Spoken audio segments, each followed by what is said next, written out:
சென்னை திருவல்லிக்கேணி நடுக்குப்பம் பகுதியைச் சேர்ந்த 10 வயது சிறுவன் நாய் கடித்து காயமடைந்த சம்பவம் பரபரப்பை ஏற்படுத்தியுள்ளது. இது தொடர்பாக சிறுவனின் தாய் மெரினா காவல்துறையினரிடம் அளித்த புகாரின் பேரில் போலீசார் விசாரணை நடத்தி வருகின்றனர். மேலும் நாயின் கழுத்தில் சரிவர சங்கிலியை கட்டாததால் தனது மகனை நாய் கடித்ததாக குற்றம் சாட்டிய சிறுவனின் தாய் மாநகராட்சி அதிகாரிகள் உரிய நடவடிக்கை எடுக்க வேண்டும் என கோரிக்கை விடுத்தார்.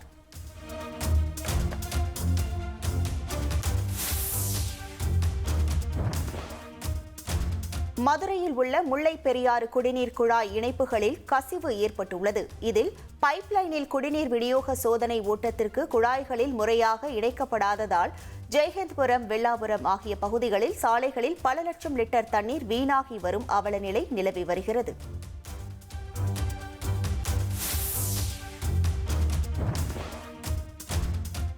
சென்னையில் வங்கி கணக்கில் இருந்து என்னோட பிசினஸுக்கு ஜிஎஸ்டி நோட்டீஸ் வந்திருக்கு பாரு.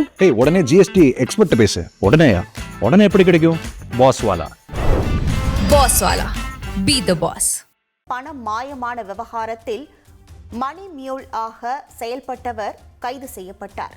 சென்னை கிழக்கு மண்டல சைபர் கிரைம் போலீசில் சஜித் என்பவர் தனது வங்கிக் கணக்கில் இருந்த 17,75,000 ரூபாய் மோசடி செய்யப்பட்டதாக புகார் அளித்திருந்தார். இதேபோல் சித்ரா என்பவரும் தன் வங்கிக் கணக்கிலிருந்து 4,58,000 ரூபாய் பணம் ஆன்லைன் மூலம் மோசடி செய்யப்பட்டதாக புகார் அளித்திருந்தார். விசாரணையில் ஒரே வங்கிக் கணக்கிற்கு பணம் சென்றது கண்டுபிடிக்கப்பட்டது.